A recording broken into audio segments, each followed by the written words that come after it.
Sleepovers. Why do we not do sleepovers? And do we allow sleepovers at our house?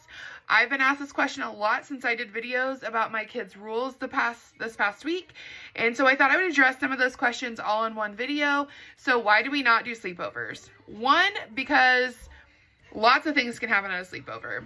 You never know what's going to happen behind closed doors.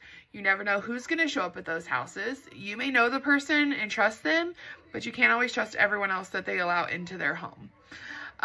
Lots of bullying can occur at sleepovers, and that has actually happened to our daughter at a sleepover. And so she does not enjoy sleepovers anymore.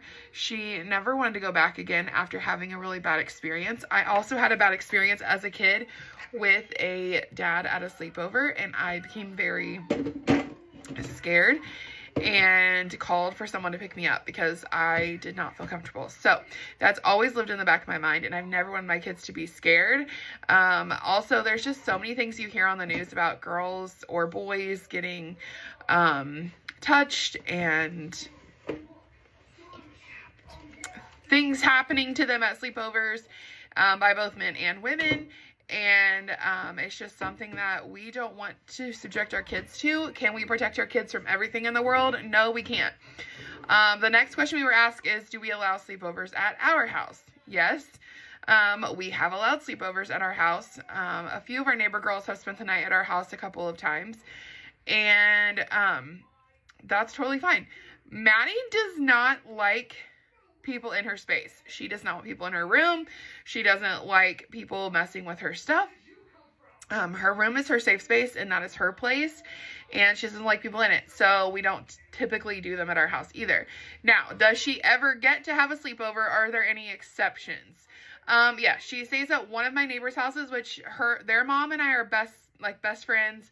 We parent a lot the same. My kids are at their house all the time. Their kids are at my house all the time. So we do allow her to stay there. She's never felt uncomfortable. It's great. They're like second mom and dad to our kids, and we're like second mom and dad to their kids. And that's what they call us. Mom one, mom two. So that's pretty cool. She has a couple of friends at school that I would 100% allow her to spend the night with. And then besides that, we would have to see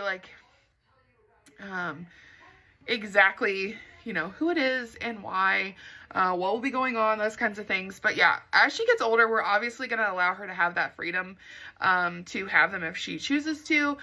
For Boston, he's not old enough really yet that we feel comfortable letting him go stay with just anyone. So, that's not something we have done necessarily at this point. But yeah, the rules are basically the same for him that they are for her. So yeah, they stay at my parents' house, and that's about it. Maddie doesn't even spend the night there anymore. But I hope that sums up why we don't do sleepovers. And if you don't like it, that's okay. You don't have to be here.